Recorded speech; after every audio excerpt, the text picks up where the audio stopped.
Buongiorno telespettatori di Tele4, benvenuti all'anteprima del telegiornale delle 13:20. Come si dice, ogni promessa è debito. Ci eravamo lasciati con Anna De Vivi, che è il direttore tecnico del Karate Do Trieste, e con Fabrizio Serafini, istruttore e atleta sempre del Karate Do a Trieste. Ci eravamo lasciati qualche mese fa con la promessa che se avessero portato a casa una medaglia dai World Master Games di Taipei sarebbero tornati a trovarci.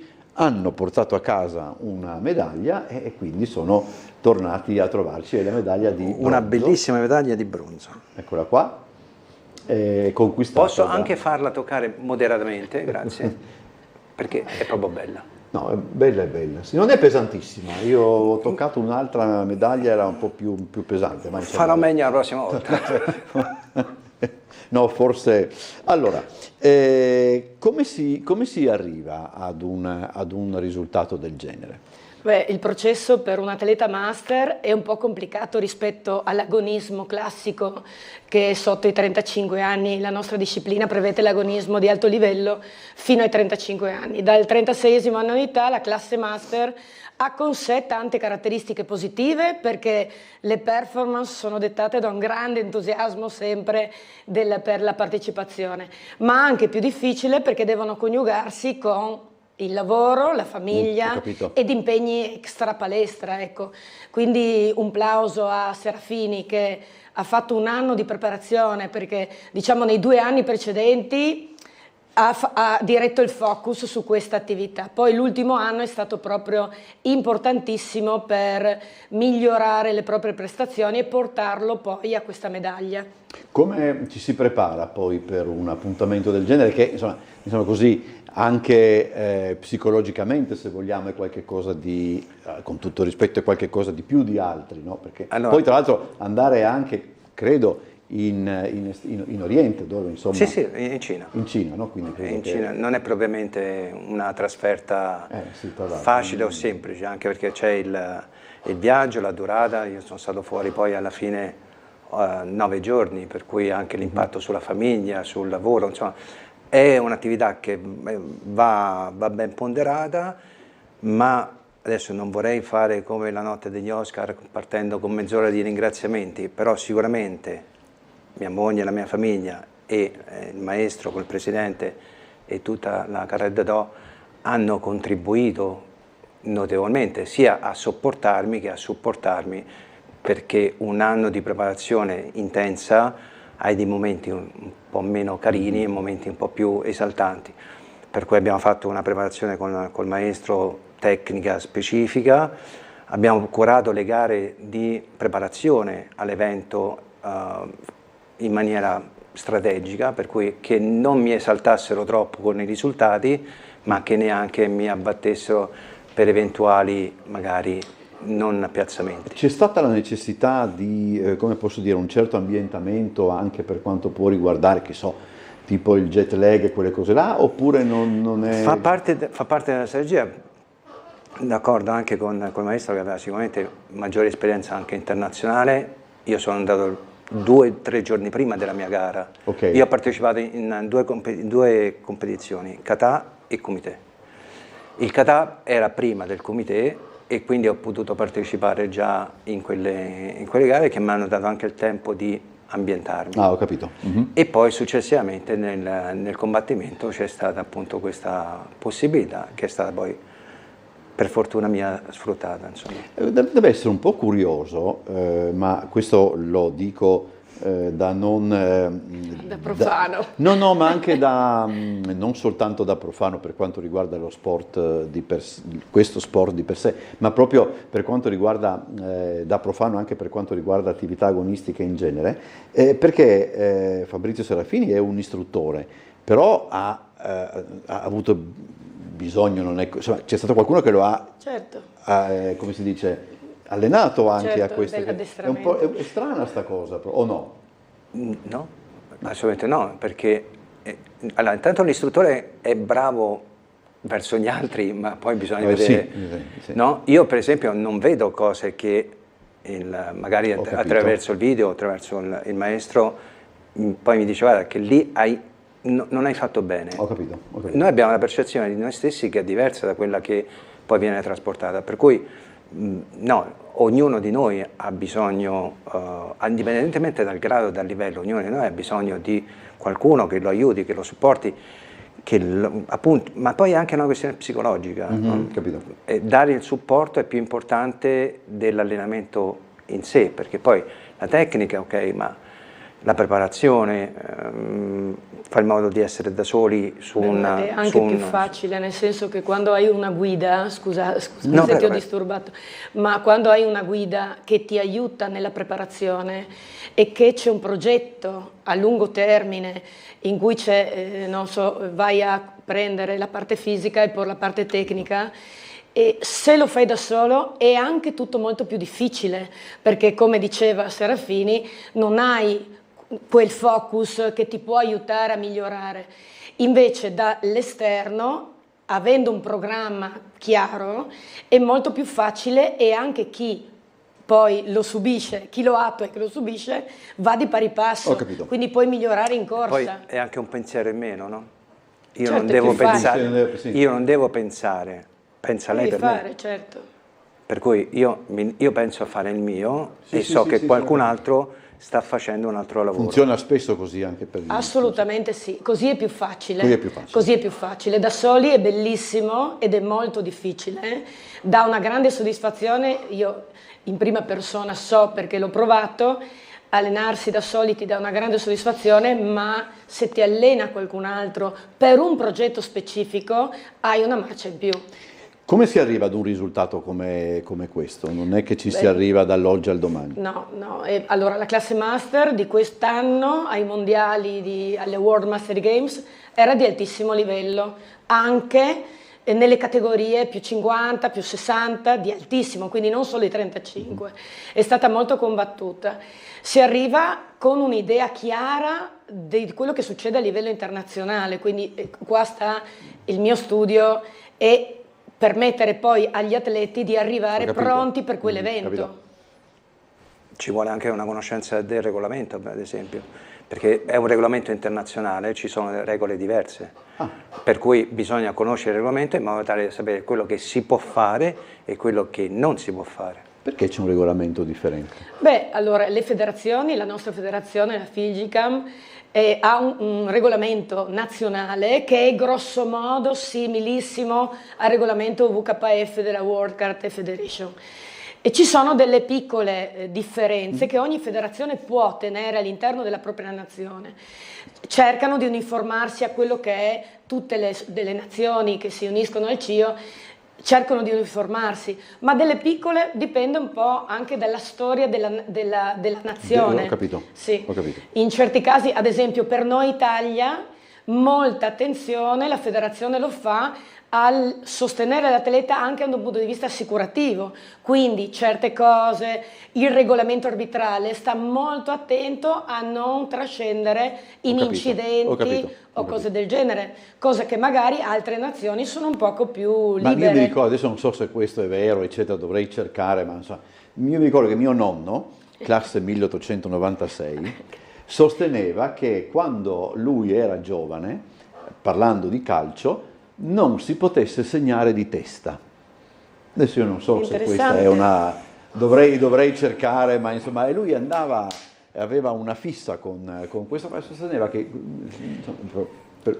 poteva pure, forse magari dove giocava lui si stavano messi d'accordo. Bisogna chiedere a un esperto. Di sicuro non si può fare nel combattimento, ecco, non si può. Il colpo di testa no, quello sicuramente, quello posso dire, in qualsiasi federazione, ecco, la testata non fa parte delle... Ci sono state anche delle testate storiche che, se vogliamo, a qualcuno ha costato pure abbiamo vinto un mondiale grazie a Zidane, per cui grosso modo. Allora, come sta il karate a Trieste? Come noi sappiamo, no, che la nostra città ha una buona tradizione e anche un ottimo presente, mi pare di capire. Assolutamente sì, per quanto ci riguarda siamo attivissimi, abbiamo chiuso la stagione con 402 tesserati, bontà loro, e quindi un record, sempre un record superare le 400 unità. e sono molto fiera di tutto il nostro, diciamo, gruppo e di tutti i fedelissimi che ci seguono, qualcuno anche da 35 anni, io sono 45 anni sul pezzo e quindi va benissimo. Poi ci sono realtà più piccole, piccolissime, medie, eccetera. Io posso dire della nostra che fai tante attività, ottieni tanto di ritorno e ci deve essere anche una grande professionalità, perché nulla si vende a caso. Ma c'è una ragione anche, non so, storico-sociale per la quale Trieste ha questa buona resa per quanto riguarda certi Trieste è sportivissima, Trieste okay. in generale sportivissima, trovi di tutto e tutti molto attivi da un punto di vista sportivo, quindi è la città più sportiva d'Italia, lo era però mantiene una buona posizione e Trieste, insomma, è proprio i triestini in genere e chi ci abita sono proprio attivissimi. Quindi ai triestini piace. Però ecco, piace anche cambiare, fare, il fatto di fidelizzare per tanti anni in una stessa cosa, questa è una cosa in più che siamo riusciti che è tipico vostro, diciamo così. Che la nostra scuola ha questa caratteristica di avere un numero così alto che è la più grande d'Italia attualmente. Si può cominciare all'età che si vuole? Sì, assolutamente sì, non c'è un limite né di entrata né di minima o altro, nel senso si può anche iniziare a 50-60 anni senza nessun problema.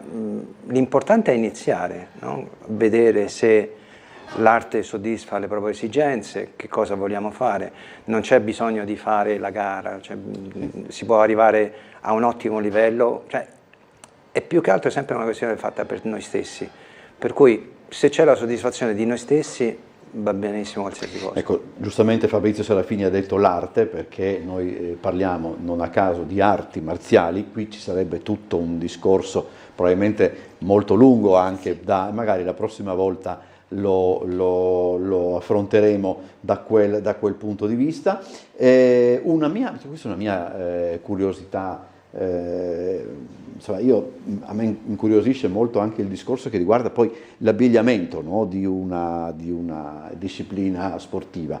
Ci sono discipline sportive che si possono fare, nessuna disciplina sportiva si può fare come si crede, perché per esempio anche andando a correre uno comunque deve avere le scarpe adatte, poi dopo può andare con i pantaloni della tuta, le braghe corte, quindi non è indifferente in nessun caso l'abbigliamento. In questo caso però un abbigliamento molto specifico, mi pare di capire. Assolutamente. Dove si comprano? Beh, allora, banalmente i negozi, anche i supermercati dello sport banalmente grandi, si trovano quelli semplici.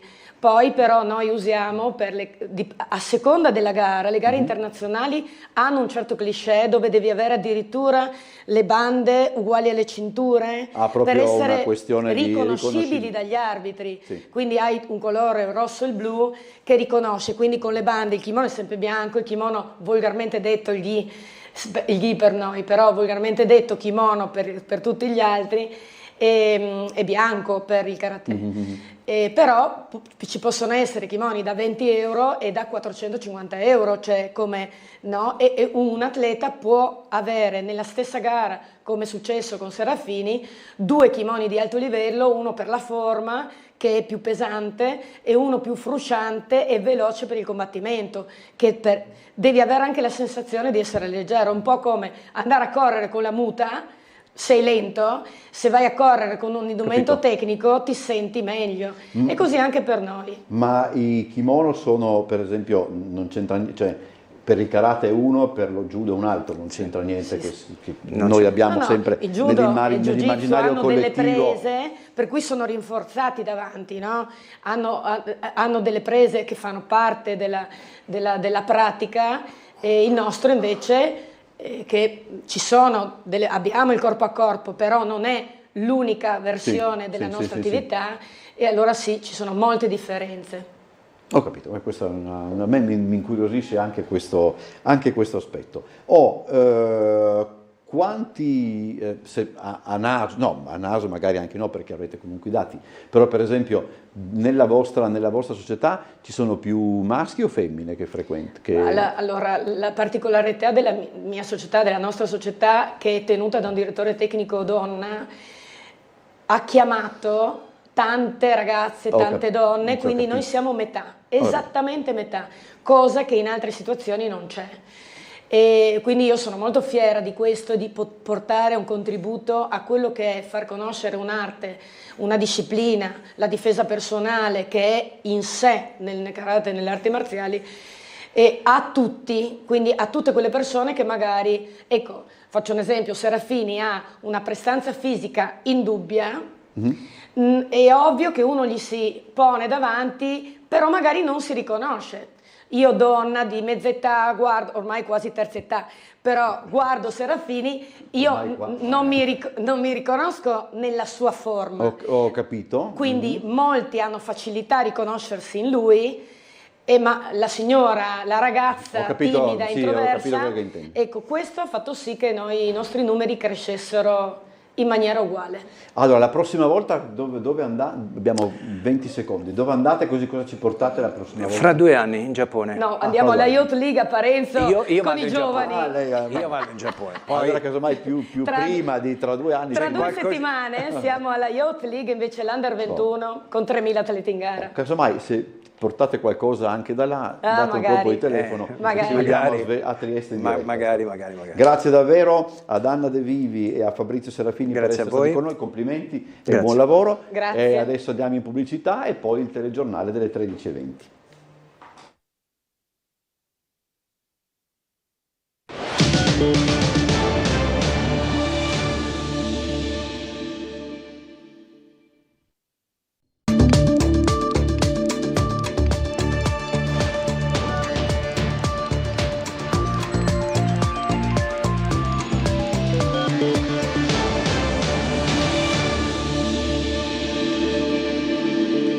Buongiorno telespettatori di Tele4, benvenuti a questa edizione del nostro telegiornale che si apre con la cronaca, prima la rapina, poi il parapiglia, il pronto soccorso di Cattinara che ha spaventato decine di pazienti in sala d'aspetto. La vicenda riguarda la quarantenne italiana arrestata per la rapina alla sala slot di Via Giulia. Il complice e compagno della donna è noto ai carabinieri ma è ancora latitante. È finito con un parapiglia in pronto soccorso l'arresto della quarantenne che insieme con il compagno ancora latitante aveva rapinato la sala slot di Via Giulia, mentre l'uomo, noto ai carabinieri per altri precedenti analoghi, è riuscito a scappare con il bottino di 1.000 euro prelevato dalla cassa. La donna italiana è stata bloccata dal titolare dell'attività gestita da cinesi per poi divincolarsi e dare vita a una colluttazione che ha trasformato il reato da furto a rapina impropria. Poi la malvivente, stando a quanto riferito con problemi di salute mentale, è stata trasferita agli arresti al pronto soccorso dell'ospedale di Cattinara, ma le scene da panico non sono finite. Dopo un certo periodo d'attesa, la donna è andata in escandescenze, scatenandosi con pianti, urla e spintoni davanti alle facce allibite e spaventate delle altre 62 persone in attesa di visita che in quel momento popolavano la sala d'aspetto. È stato necessario l'intervento di 4 carabinieri per riuscire a fermare la donna, che in seguito è stata trasferita alla casa circondariale del Coroneo. Una scena a cui hanno assistito anche alcuni nostri telespettatori che hanno chiamato allarmati la redazione. Si stringe invece il cerchio attorno all'uomo, di cui i militari dell'Arma conoscono già le generalità. Come abbastanza evidente dalla dinamica, la rapina alla sala slot nulla c'entra con il colpo alla gioielleria del centro commerciale Giulia, opera di una banda di professionisti sudamericani. Il fatto però che entrambi i colpi siano avvenuti nella stessa via ha allarmato non poco i commercianti della zona. I carabinieri della sezione radiomobile della compagnia di Trieste di Via Ermet hanno tratto in arresto, in flagranza di reato, un cittadino italiano sessantenne originario della provincia di Bari, sottoposto a detenzione domiciliare. I militari si erano presentati presso la sua abitazione per verificare il rispetto delle prescrizioni, ma nonostante avessero ripetutamente citofonato, nessuna risposta. Contattato telefonicamente, l'uomo risultava vago. Insospettiti, I carabinieri si sono messi immediatamente sulle tracce dell'evaso che veniva pochi minuti dopo rintracciato lungo la pubblica via. Dichiarato in arresto per evasione, l'indagato è stato ricondotto presso il proprio domicilio in attesa di disposizioni da parte dell'autorità giudiziaria. Botta e risposta fra il patriota Marcelo Medau e il Dem Francesco Russo sul tema della cabinovia. Riprende il confronto in aula, ma ancora non c'è un accordo sui tempi per l'approvazione della variante. Il Partito Democratico, ma soprattutto adesso Trieste, dovrebbero un po' rendersi conto che stanno ostacolando tutto il lavoro comunale ed è vergognoso.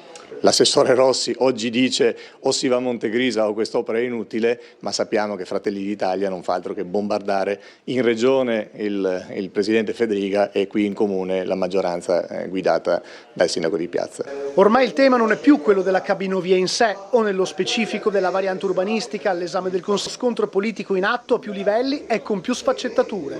Dalla maggioranza le bordate partono per l'ostruzionismo in aula di PD e adesso Trieste, dall'opposizione arrivano i siluri sulla tenuta stessa del centrodestra sotto scacco, secondo i Dem, dell'egemonia di Fratelli d'Italia. È così che riparte nella doppia seduta odierna l'esame dell'Aula sulla caterva di osservazioni arrivate in comune sul progetto dell'impianto a fune. Oggi doppia seduta, domani si prosegue, ma senza avere ancora chiaro quando si finirà. Intanto tutti gli altri provvedimenti, dalla variazione di bilancio da 37 milioni di euro al tema dell'asilo di Roiano, rimangono al palo. Chiedo un senso di responsabilità nei confronti della cittadinanza soprattutto. Io sono convinto che un punto dobbiamo trovarlo per forza, non è possibile andare avanti così con questa lentezza, con questo ostruzionismo che non porta da nessuna parte, insomma, no? Quindi lavoreremo, staremo in aula, insomma, finché non portiamo a casa, ma è importante anche che si trovi questo punto di caduta, se no diventa un po' un problema per tutti, nel senso non per noi, ma soprattutto stiamo ostacolando il lavoro del comune e non credo che questo sia positivo per nessuno. Insomma. In 5 sedute di Consiglio Comunale soltanto il centro-sinistra ha provato a dare voce ai dubbi dei cittadini, si è visto anche con un referendum, il 73% dei cittadini sarebbero contrari a quest'opera, quindi anche oggi temo che non riusciremo a convincere i colleghi di centrodestra a risponderci. Fatto sta che noi andiamo avanti. Poi ognuno si assumerà le proprie responsabilità, perché bloccare un comune così facendo mero ostruzionismo io non penso che sia ottimo per nessuno. Insomma, teniamo presente che questa opposizione dice no a tutto, no al portovivo, no alla scuola, no alla palestra, no alla cabinovia, insomma non si può andare avanti solo con dei no, insomma chiedo un po' di responsabilità da parte dell'opposizione. Ad esempio il centrodestra è un anno che non riesce a sbloccare la situazione dell'asilo di Roiano, ci sono 66 famiglie che aspettano di sapere se potranno usare quell'asilo e non potranno usare anche il prossimo anno. Sono loro che sono intestarditi su un progetto che è stato presentato dal sindaco 5 anni fa, proprio negli studi di Tele4, era maggio del 2020. Non hanno messo neanche un bullone e adesso dicono a noi che stiamo bloccando l'opera. Adesso il punto sullo stato di avanzamento dei lavori ai Topolini di Barcola con l'assessore comunale ai lavori pubblici Elisa Lodi. Dopo la raffica di chiamate e mail a Sveglia Trieste sui Topolini di Barcola, con molti triestini che chiedono chiarimenti sullo stato dei cantieri e sulla riapertura degli stabilimenti balneari pubblici, ecco la risposta dell'assessore comunale ai lavori pubblici Elisa Lodi. Abbiamo avuto dei lavori importanti su Topolini, ne abbiamo ancora, sono lavori che hanno riguardato il sistema fognario, la risistemazione e risistemazione completa della pavimentazione e della parte spogliatoia, erano molto danneggiati. 2 Topolini li consegneremo adesso intorno a metà luglio, gli altri più successivamente. Ovviamente auspichiamo che grazie all'impresa si riesca poi a riconsegnarli subito successivamente dopo, comunque entro l'estate. Comunque 2 li avremo a metà luglio. In particolare i primi 2 ad essere riaperti saranno i numeri 4 e 5, mentre quelli che saranno disponibili più avanti nel corso della stagione estiva saranno i numeri 6 e 7. Imminente anche la riapertura della Bow Beach dedicata ai possessori di cani. Come adesso intorno a metà giugno, fine giugno, avremo anche la consegna alla città in via provvisoria della Bow Beach.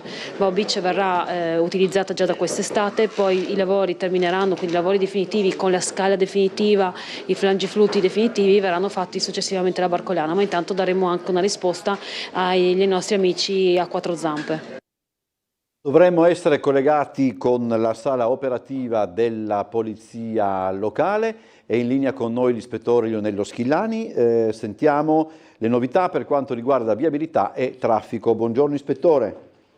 Sì, buongiorno a lei, dottor Besazzi, e a tutti i telespettatori, ma poche novità rispetto al collegamento di questa mattina. Mattinata tranquilla, interventi di routine, nessun incidente degno di nota da riferire, anche il vento che per fortuna non ha un'intensità tale da creare problemi sia alla circolazione o creare danni ad altro. Per quanto riguarda i lavori, chiedo particolare attenzione ai lavori di rifacimento della segnaletica, nel senso dove si parcheggiano le macchine, perché questa mattina abbiamo dovuto fare parecchie rimozioni in piazzale 11 settembre, quindi siamo zona Barcola. Oltre ricordo che sempre nella zona di piazzale 11 settembre, di viale Miramare, nel controviale tra civico 229 del 61 è entrata in vigore l'ordinanza estiva per quanto riguarda i divieti di transito e di sosta, con i permessi rilasciati ai residenti che possono lì sostare. Lavori di segnaletica che continueranno anche nella zona di Roiano, questo anche in orario notturno, quindi fare attenzione dove si parcheggia il proprio veicolo e al cantiere mobile che, ripeto, sarà anche in orario notturno. Per quanto riguarda sempre i lavori, un appello perché venerdì 20 verrà istituito la manifestazione del Triskel, il celtico, e quindi nella zona del Boschetto del Friandeo e di Largo Caduti in Asseria sono stati posti divieti che appunto entreranno in vigore venerdì 20 e con delle modifiche della viabilità, ma questo saremo esaustivi nei prossimi collegamenti, ma soprattutto controllare i propri veicoli. Ultima cosa, sempre per le soste, domani arriva come sempre la nave da crociera, quindi alle ore 12 verrà interdetta l'area di sosta antistante la stazione marittima, quindi fare attenzione entro le 12 di spostare i propri veicoli, area che non sarà fruibile fino alle 7 del giorno dopo. Altre cose non ho da riferire, quindi restituirei le linee. Grazie ispettore Schilani, buona giornata e buon lavoro. Grazie. Forte preoccupazione del Partito Democratico per l'impatto sulla viabilità ordinaria del terminal portuale ungherese in costruzione all'ex Aquila. Il Circolo di Muggia ha inviato una lettera in cui chiede chiarimenti in materia all'autorità portuale, al COSELAC e al Comune di Muggia. Negli ultimi 2 anni si è parlato molto del terminal Adriaport, soprattutto per quel che riguarda i finanziamenti per i banchinamenti, grazie al PNRR. Si è parlato di rendering, di traffici, però un grande assente nelle tematiche trattate è il discorso della viabilità. Lettera aperta del PD muggesano guidato da Fiorella Bencic all'autorità portuale per chiedere chiarimenti sull'impatto che il futuro terminal Adriaport all'ex Aquila, il progetto ungherese, avrà sulla viabilità ordinaria. Dopo il banchinamento, infatti, a breve si passerà alla fase operativa di costruzione del nuovo terminal multifunzione destinato a ospitare traffico navale a prevalenza con traghetti Ro-Ro e quindi trasporto su camion. Il PD, con il capogruppo in Consiglio Comunale Francesco Bussani, ha chiesto all'autority di confermare che il traffico pesante non interferirà con la viabilità ordinaria, che l'accesso al terminal avverrà solo tramite l'ingresso nord e che quello sud funzionerà solo per le emergenze, e di confermare dunque che le intese con il Comune di Muggia in questo senso non verranno modificate. Come circolo del Partito Democratico di Muggia abbiamo deciso di mandare una lettera all'autorità portuale, al COSELAC e al Comune di Muggia per chiedere il rispetto di quegli accordi del 2009 che prevedono specificamente il fatto che il traffico in uscita da e per il terminal Adriaport non debba interessare la viabilità attuale, quindi via Flavia. E 2, che l'ingresso sia soltanto quello a nord, mentre quello a sud, quindi verso la Valle delle Noghere, sia destinato soltanto a situazioni di emergenza. Inoltre chiediamo anche conferma che non c'è alcuna volontà da parte degli attori coinvolti di modificare gli accordi del 2009. Inaugurate le prime 3 sale riservate alle mostre temporanee della nuova sede del Museo Diocesano all'interno dell'ex seminario. In mostra i quadri di Oleg Supereco. Beh, anzitutto è una gioia perché questi spazi che sono stati predisposti nel tempo riusciamo finalmente a renderli usufruibili per la città con una mostra che consideriamo che sia bella. Il Museo Diocesano di Trieste raddoppia gli spazi e apre le prime sale nella sede di via Besenghi all'ex seminario. Per il battesimo è stato scelto l'artista russo Oleg Supereco, autore del ciclo pittorico che decora la cappella della sede di Cavana. Abbiamo l'inaugurazione e presentazione di una mostra monografica retrospettiva dell'arte sacra di Oleg Supereco, una retrospettiva di circa 30 anni di pittura, per cui diversi grandi dipinti che sicuramente sorprenderanno i visitatori della mostra stessa. È il piacere piacere e soprattutto di mostrare alla cittadinanza e alla Chiesa tutta l'apertura di questo spazio di incontro e di condivisione culturale e artistica che vivrà in questi luoghi. Il suo significato è quello che c'è questo mistero dell'incarnazione, dell'umano e del divino che si intrecciano. È il mistero del Signore Gesù, che è il Dio che si fa uomo, e dentro anche la sua vicenda che va dall'incarnazione fino al mistero della passione e della risurrezione, per cui siamo un po' al centro. Ed è bello qui in questo polo culturale che vogliamo rilanciare. Questa è una delle tappe importanti, ce ne saranno anche altre. Prossimo passaggio, l'apertura di altre 3 sale dedicate agli allestimenti permanenti, dove saranno messe a disposizione dei visitatori anche molte opere che si trovano nelle sagrestie o nei magazzini e non sono valorizzate come meriterebbero. Parte questa sera il Festival dell'Operetta, primo spettacolo al Rossetti Cincillà. L'operetta di Lombardo e Ranzato compie 100 anni, altri 4 spettacoli completano il cartellone. La partitura di Cincillà doveva essere scritta da Giacomo Puccini, che però morì prima di mettervi mano, per cui una delle operette italiane più famose porta la firma musicale di Virginio Ranzato sul libretto di Carlo Lombardo, nome e nume tutelare della piccola lirica nazionale. Ed è proprio Cincillà il titolo scelto dall'Associazione Internazionale dell'Operetta per aprire quest'anno l'edizione 2025 del festival, e non poteva essere diversamente considerando che appunto Cincillà compie 100 anni. Lo spettacolo, ieri la prova generale cui si riferiscono le immagini, andrà in scena questa sera e domani al Politeama Rossetti in un'edizione affidata ad Andrea Binetti per l'adattamento e la regia. La trama è molto semplice: a Macao il principe e la principessa ereditari non hanno ancora consumato il matrimonio e questo getta nello sconforto l'intera città, perché per legge tutti devono astenersi. Approfittando della presenza di una troupe cinematografica, il mandarino chiede a 2 attori di svezzare i giovani sposi con conseguenze immaginabili e divertenti. In scena accanto a Binetti una compagnia che si annuncia impeccabile: Marzia Postogna, Ilaria Zanetti, Francesco Scalas, Gualtiero Giorgini, Alessio Colautti, Giulian Sgherla e Giulio Gessi. Sul podio della FVG Orchestra il maestro Romolo Gessi, Andrea Mistaro dirige il coro, numeri coreografici di Noemi Gaggi e Luca Miklausig. La produzione è diretta da Rossana Poletti, le scene e i costumi sono forniti dal Teatro Verdi. Teatro Verdi che il 19, 20 e 22 luglio metterà in scena la seconda produzione in cartellone, ovvero Al Cavallino Bianco.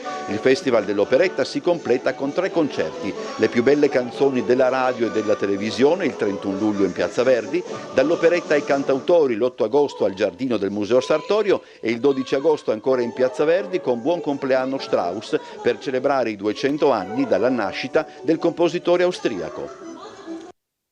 E questa mattina è stata presentata la stagione del Rossetti a Miramare, in programma da metà luglio. Si parte con Podrecca, poi 2 concerti e la nuova versione, diciamo così, di Shakespeare in the Park. Con Podrecca on the road prenderà il via la stagione del Rossetti a Miramare, che oggi è stata presentata. Lo spettacolo delle celebri marionette è in programma dal 18 al 20 luglio. Il resto del cartellone, sotto lo slogan notturno shakespeariano, comprende momenti ben consolidati. Il concerto al tramonto del 28 luglio, Mozart, Mendelssohn, Bartholdi, e il concerto all'alba del 3 agosto, Mozart e Stravinsky, entrambi in collaborazione con il Teatro Verdi. È suddiviso in 2 momenti, dal 22 al 27 luglio e dal 29 al 3 agosto, il notturno shakespeariano, che è la versione 2025 di Shakespeare in the Park.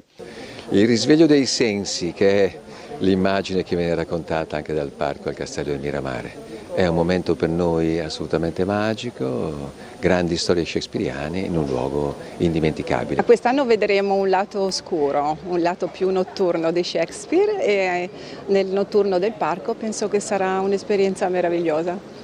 Dunque l'appuntamento col Bardo torna, affidato come sempre agli attori della Compagnia dello Stabile, con innesti importanti come Lara Comara, ma torna rinnovato, come hanno sottolineato Paolo Quazzolo ed Elena Pelaschiar, docenti universitari che da tempo collaborano con il Teatro Stabile regionale. Con dei testi nuovi, con delle opere nuove, anche meno note e meno rappresentate. Il tema che ci siamo prefissi in questo notturno shakespeariano è quello di indagare le coppie che scoppiano. Certe volte nelle pieghe del testo, se vogliamo alle spalle dei personaggi principali, anche se qui vedremo anche personaggi molto famosi e molto noti dell'universo, del cosmo shakespeariano, ma nelle pieghe del testo spesso si trovano chicche e passi molto importanti anche per la struttura integrale del testo e per il canone shakespeariano, ed è lì che siamo andati un po' a sfrucugliare. Poi torniamo con altri servizi.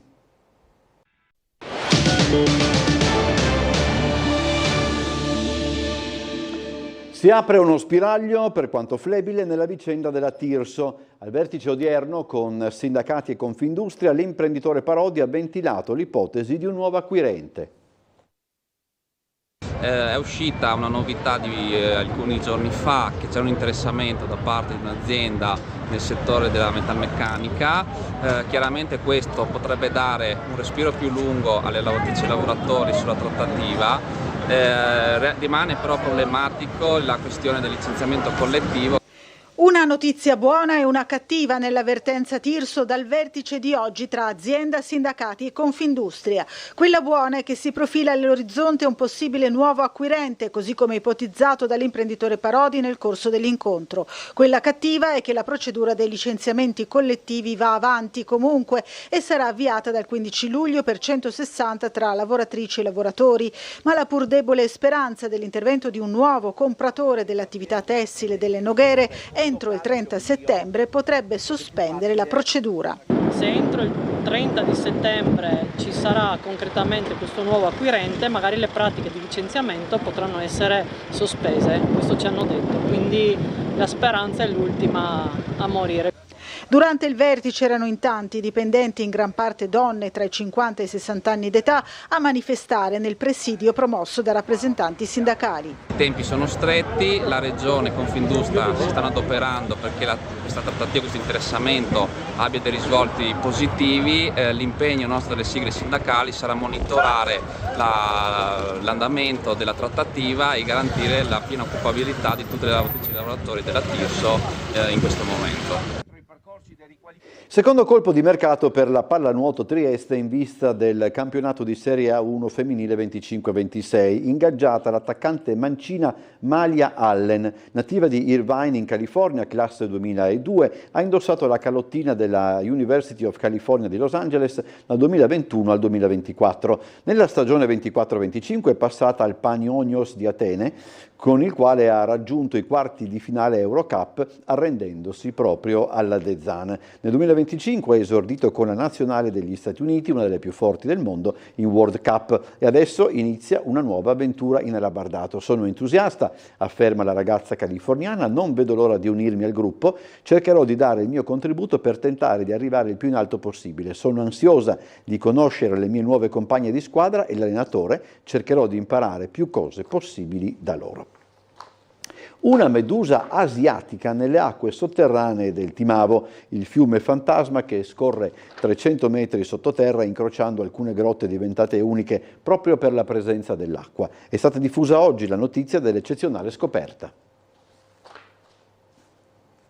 Asiatica nelle acque del Timavo. L'eccezionale scoperta è frutto della collaborazione tra l'Università di Trieste, la Società Adriatica di Speleologia e il Museo di Storia Naturale. Durante le analisi e i campionamenti effettuati all'interno della grotta Luftloch, cui si riferiscono le immagini, sono state rinvenute tracce del DNA della Craspedacusta soverbi, una specie aliena non autoctona originaria della Cina, spiega la dottoressa Chiara Manfrin, ricercatrice che ha condotto lo studio, innocua per l'uomo, ma i cui effetti sugli ecosistemi carsici stanno venendo studiati. Il progetto, che ha portato alla rilevante scoperta scientifica, è finalizzato, scrive la Società Adriatica di Speleologia, al monitoraggio della biodiversità negli ambienti ipogei attraverso l'utilizzo del DNA ambientale, una tecnica innovativa che consente di rilevare tracce genetiche lasciate dagli organismi nel loro habitat, rendendo possibile l'identificazione anche di specie non facilmente osservabili. Un metodo che, filtrando quando l'acqua consente di rilevare tracce genetiche lasciate dagli organismi nell'ambiente circostante, permettendo così l'individuazione di specie anche difficilmente osservabili direttamente.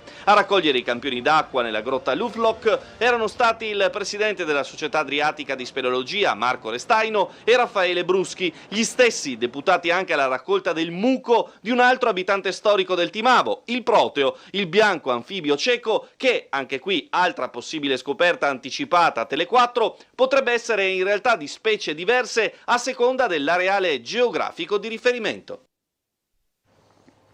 Entro questo mercoledì, quindi entro domani, si conosceranno i dettagli definitivi sulla partecipazione della Pallacanestro Trieste alla prossima Basketball Champions League.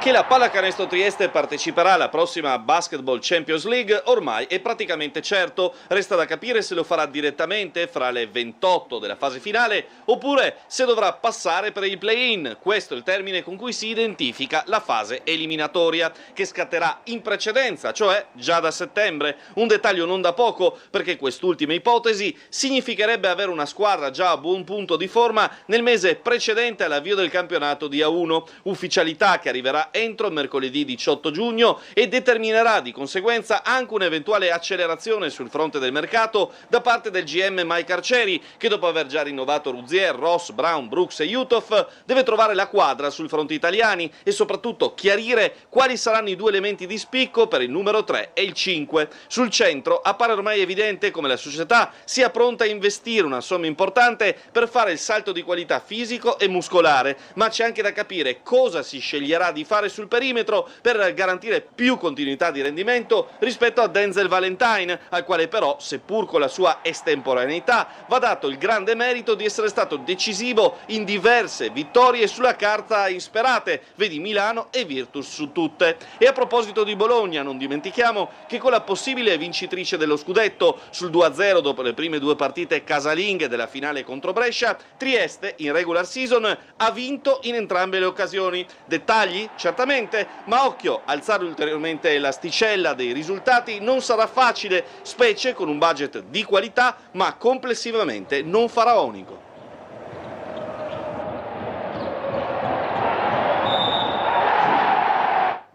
Presentata la 25esima edizione del Festival Internazionale Triskel. Triskel raggiunge i 25 anni d'età, l'anno della maturazione, vuol dire che ha retto l'urto dell'adolescenza, della giovinezza. Siamo qui a presentare un evento che è un evento internazionale. Indubbiamente è una musica che piace, una musica che attrae.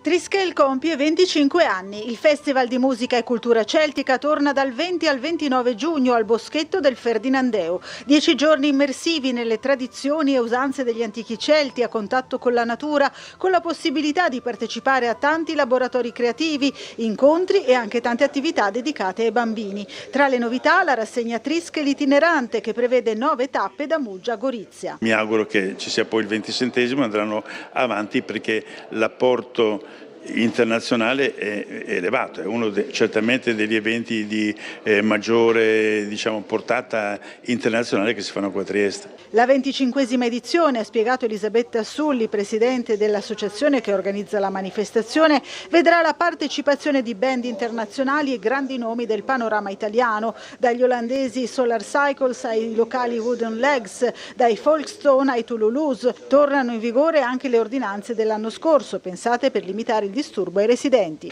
Qui però dobbiamo affrontare un tema che non è solo artistico, è un tema di quello che sono gli apporti al flusso turistico, di tutta una serie di eventi che il Comune appoggia ma che fanno poi i privati, e quindi abbiamo dovuto in qualche modo mediare tra quello che è un'esigenza anche degli abitanti della zona, perché indubbiamente abbiamo avuto delle segnalazioni perché non si eccedesse. In questo caso è un evento internazionale per cui abbiamo dato delle deroghe. L'ha deciso la Giunta perché così è previsto dal regolamento, e quindi credo che arrivare a farli suonare fino a mezzanotte sia una giusta considerazione di quello che è l'apporto artistico e di quello che deve essere anche il rispetto per la gente. È tutto, vi ricordo l'appuntamento delle 17.55 con Trieste in diretta, poi il telegiornale delle 19.30. Buon proseguimento, a più tardi.